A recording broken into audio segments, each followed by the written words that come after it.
I would like to call on our first speaker, Dr. Charles Jacobs.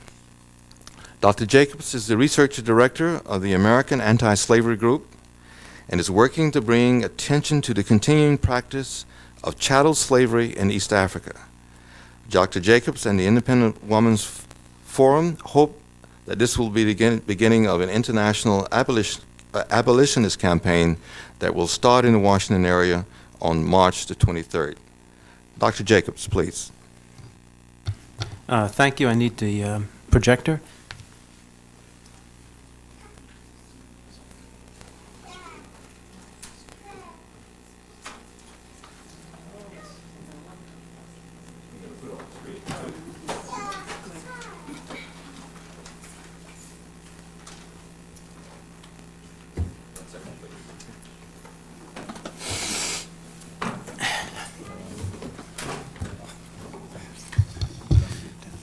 Okay. Thank you very much. I appreciate the opportunity to come here. We came here to tell you today that though Black History Month is over, Black slavery is not. Today, as we gather in this historic place, press this again? Okay. We came here to tell you today that although Black History Month is over, Black slavery is not. As we gather in this historic place founded by freed slaves, Black men, women, and children are captured and enslaved.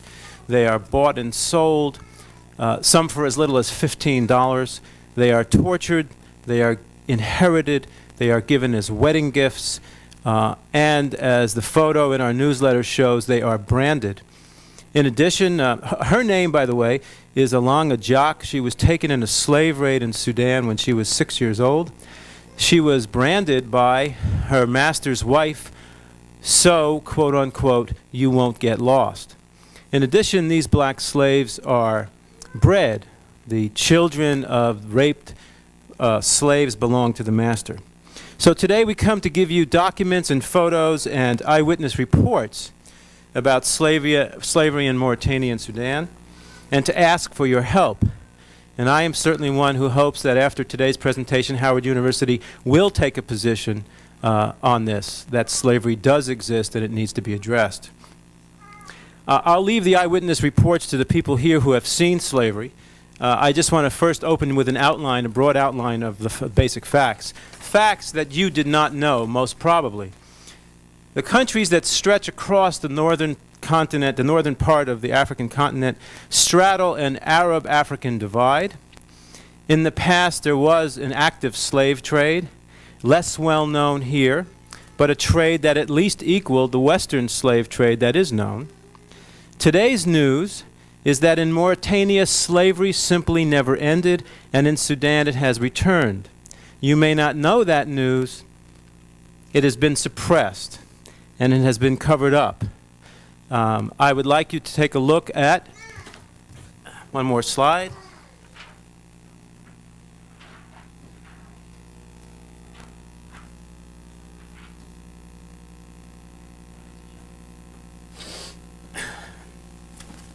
This little girl must be 10 or 11 years old. She is serving her Arabo-Berber masters in the Islamic Republic of Mauritania.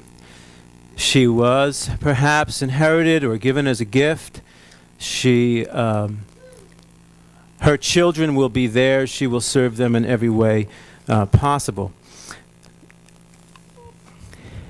In 1994, the State Department published reports that there were up to 90,000 slaves serving their Arabo-Berber masters in Mauritania.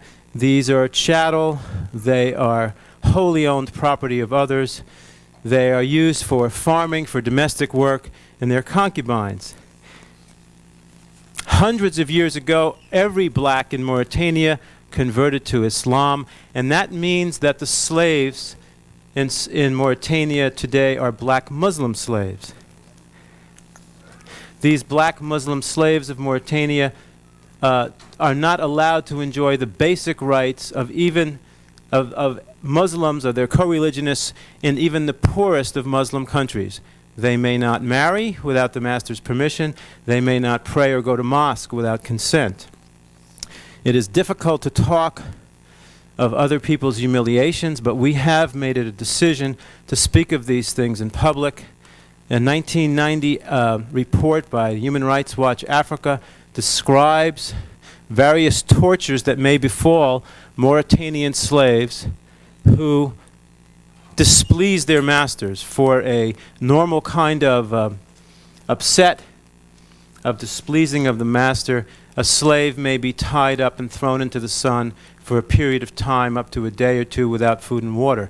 However, if a slave truly upsets his master, if he is very recalcitrant, in the American context I think we would have called this uppity, he may undergo a series of tortures that have been described as such. There is the camel treatment, in which a camel is deprived of water for several days. He has a shrunken stomach. The offending slave is tied to the underbelly of the camel. The camel is then taken to water, and the rapidly expanding stomach tears the slave apart. The insect treatment is when the master puts small desert insects into the ear canals of the slave, caps them with stones. The head is bound, the hands and feet are tied, and the person is driven mad. Continuing with a sketch only. Sudan is Africa's largest country. There is an Islamic fundamentalist holy war in that country. The Arab-Muslim North has attacked the black, mostly animist and Christian South, also Muslims in the South. As a result of that war, Arab militias armed by the government of Khartoum raid African villages. They shoot the men. The women and children are captured. These women and children have several fates. One is to be kept as individual booty by the capturing soldier. They may be taken north and sold. I've spoken to reporters who have seen encampments of black slave women in which Arab merchants approach them and offer them the so-called choice of selling one of their children, choosing which child to sell so that the others may live with the food he will give them in exchange. For 3 years, now Africa is not the only country where there is slavery. I write about slavery in other places around the world. Just 3 quick examples. If you had sugar in your coffee this morning, it might well have come from Haitians who are at gunpoint taken in the Dominican Republic and forced to cut sugar. If you stepped on an oriental carpet today, it might well have been the work of a child slave in Asia. And of course, we all know about the sex slaves in Thailand and Asia and the Philippines. But there are 3 distinguishing characteristics that make this case of black slavery different than those. 1, those are not pure chattel slaves. Normally, they're not the wholly owned property of other people. 2, in every one of those cases, human rights groups have come to their aid. There are campaigns for them. In this case, no one has come, aside from us, to the aid of the blacks. And thirdly, the media has taken up and done documentaries on those cases of slavery, and with maybe one exception that I know of, the media has ignored. It's almost been a media taboo. Okay. Thank you very much, Dr. Jacobs.